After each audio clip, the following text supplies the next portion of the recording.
Hi everyone, welcome to DD classes. In last video we have discussed about aggregate supply and its components and its explanation. In this video we are going to learn about excess demand or inflationary gap. What is the meaning of excess demand or inflationary gap and its diagram, and what are the reasons for the excess demand, what are the impacts of excess demand.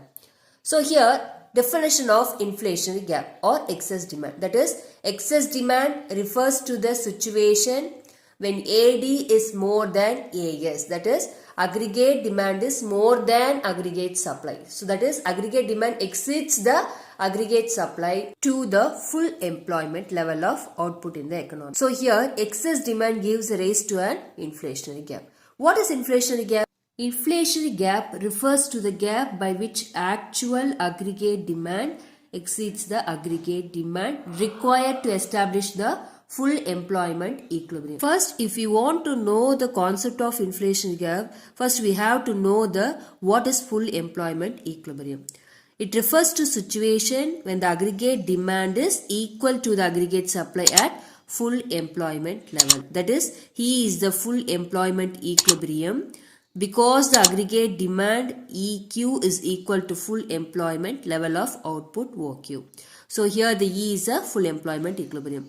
See the level of output all those who are willing to work at prevailing wage rate are able to find employment. That is, there is a no involuntary unemployment. So this is a concept of the full employment equilibrium. So let us start the explanation of the inflationary gap diagram. So in this diagram, income, output and employment are measured on the x-axis.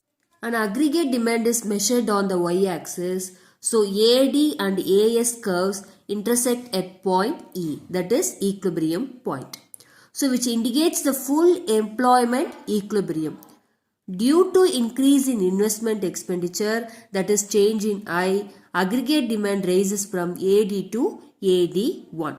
So it denotes the situation of excess demand and gap between them, that is the EF. The EF is termed as a inflationary gap. The next is the reason for excess demand.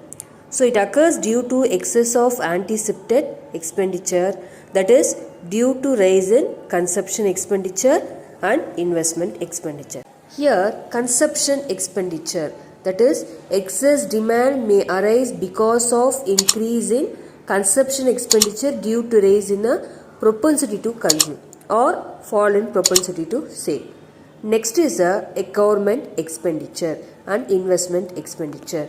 So excess demand can also arise when there is an increase in investment due to decrease in rate of interest or increase in expected return. Next is impact on output and employment and price.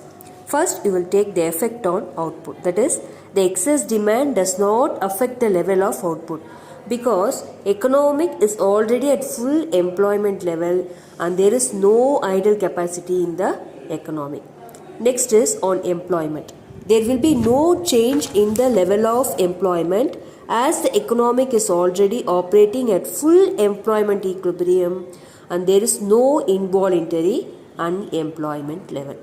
And third one is price level. That is excess demand leads to rise in general price level. That is known as inflation, no? As aggregate demand is more than aggregate supply. Now it's your turn. Excess demand leads to what? If you know the answer, type in comment box. Thank you.